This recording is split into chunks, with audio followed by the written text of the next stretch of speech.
भाइयों बहनों, एक राजनीतिक दल के लोग, जब देश के अंदर बड़े बड़े घोटालों की बात होती है तो उस घोटालों के समय में कहते हैं कि ये सीबीआई जो है केंद्र की चलने वाली सरकार के हाथ का खिलौना है, उसके इशारे पर काम करता है। और जब यहां पर भर्तियों की जांच हम करवाने लगे और भर्तियों की जांच के साथ साथ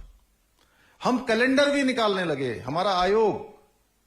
लगातार कैलेंडर निकाल रहा था भर्तियों के आगे के, और तय समय पर भर्तियों को कराने के लिए अपने सारे इंतजाम कर रहा था। ऐसे समय में कहते हैं कि इसकी जांच सीबीआई से होनी चाहिए, और सीबीआई करवाने के लिए कोर्ट में चले गए, माननीय न्यायालय में चले गए। माननीय उच्च न्यायालय ने सारी सुनवाई करने के बाद, सभी पक्षों को सुनने के बाद न्यायालय ने आदेश दिया, हाईकोर्ट ने कहा कि जो शासन के द्वारा, सरकार के द्वारा या पुलिस विभाग के द्वारा जो कार्रवाई की जा रही है वो कार्रवाई बिल्कुल सही चल रही है, इसलिए इसमें सीबीआई जांच की आवश्यकता नहीं है। लेकिन उसके बावजूद भी कुछ लोग सीबीआई सीबीआई सीबीआई, जिस सीबीआई के लिए देहरादून के सड़कों पर प्रदर्शन करते हैं, दिल्ली में प्रदर्शन करते हैं, कहते हैं कि सीबीआई पर हमें भरोसा नहीं है क्योंकि वो हमारी पार्टी के सर्वोच्च नेता के खिलाफ कार्रवाई कर रही है।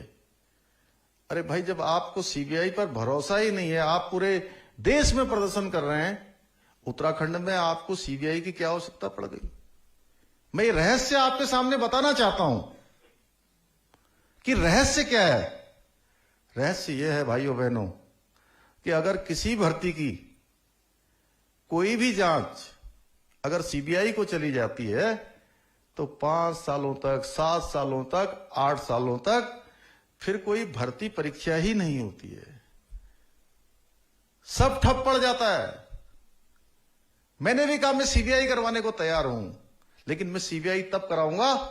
जब हमारे आयोग का कैलेंडर पूरा हो जाएगा, यानी कि जो नई भर्तियां हैं वो पूरी संपादित हो जाएंगी, सारी भर्ती प्रक्रिया संपन्न हो जाएगी, तो हम सीबीआई करवा देंगे। हमें कोई ऐतराज नहीं है सीबीआई से, लेकिन मैं उनकी मंशा देखना चाहता हूं। अभी पटवारी की भर्ती परीक्षा आयोजित हुई, 1,03,000 हमारे बेटे बेटियों ने उस परीक्षा में भाग लिया, और कुछ लोगों ने अफवाह भी फैलाने का काम किया, कुछ पर मुकदमा भी दर्ज हुआ है। उन्होंने कह दिया कि पेपर लीक हो गया, पेपर लीक हो गया, और जैसे ही मुकदमा हुआ उसकी सारी जांच करवाई गई तो कहीं पेपर लीक नहीं हुआ था। भाइयों बहनों, कुछ लोग अभी भी कहते हैं कि अब पीसीएस की परीक्षा भी टाल दीजिए, आने वाली परीक्षा भी टाल दीजिए, इतनी जल्दी जल्दी परीक्षा क्यों हो रही है? जबकि हम चाहते हैं कि हमारे बेटे बेटियों का किसी भी कीमत पर समय बर्बाद न हो, उनकी आयु सीमा आगे निकल जाएगी। अब स्वयं मैं आपसे प्रश्न करता हूं, ये प्रश्न मेरा नहीं है या मंच पर बैठे हुए लोगों का भी प्रश्न नहीं है, ये प्रश्न मैं आप सब लोगों से पूछता हूं कि अगर